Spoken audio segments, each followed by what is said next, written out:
Hello everyone and welcome back to my channel. I've read another book.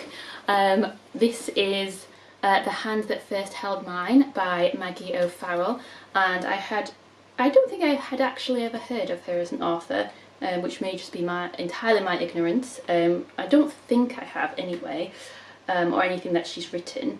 I feel like I must have had her on a list or one of her books and then this came up.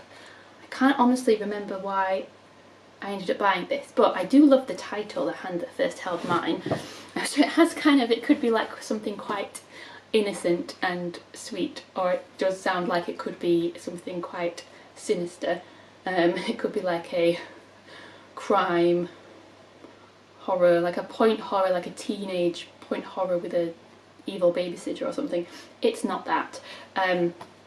So it is about two women, one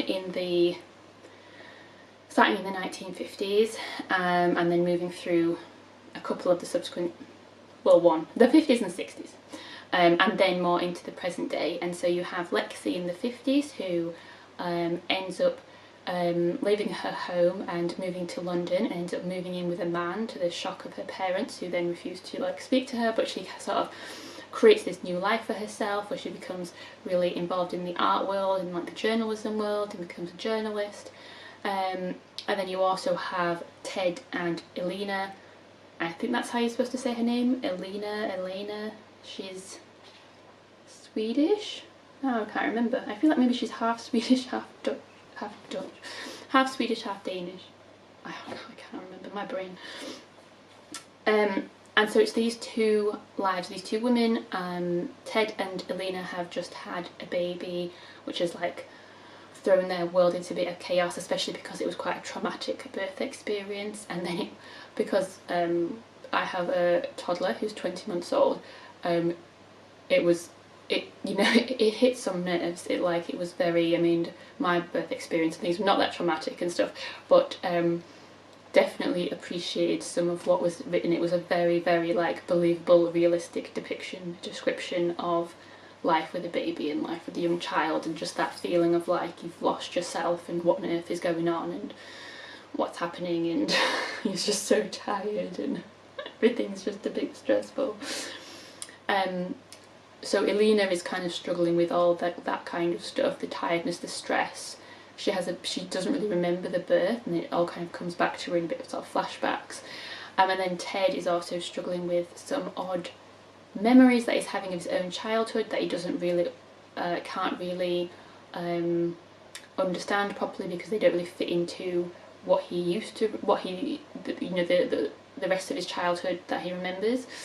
And then you have Lexi starting in the 50s and then moving into the 60s, and the life that she sort of carves for herself, and she becomes pregnant and has a baby, essentially as a single mother, and the two stories, not surprisingly, end up kind of, they connect.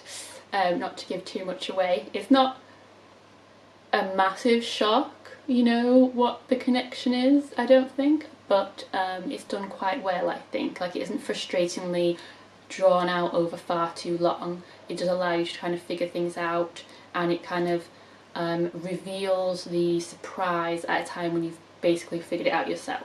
Obviously people figure these things out quicker and slower than others when they're reading the book, so it's quite hard for authors, but some authors do it a lot better than others, and some it's the surprise, the secret, the twist is super obvious on page 2 and they don't tell you until page 400, and it's pretty frustrating. But I feel like Maggie O'Farrell did it quite well.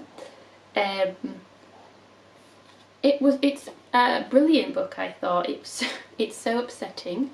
It hit a lot of nerves for me as a new mother, or a recently new mother. I don't know when you stop being a new mother. When he's moved out, probably.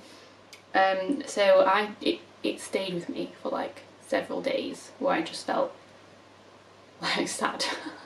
There are various sad parts in the book. Bittersweet. There's a lot of bittersweet parts.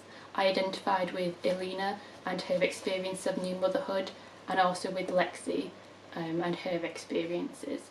So it got me. It got to me. I don't know if it would have had as much of an effect on me pre having a baby, or when I was like in my 20s. But I do think that it's a good book. I think I would have appreciated that. I just don't think I would have quite related to it in quite the same way, so it probably wouldn't have hit me quite as emotionally. I do now want to read some of her other books, but I mean, I have such a list. Let me know what you think. If you've read the book, let me know what you think of it.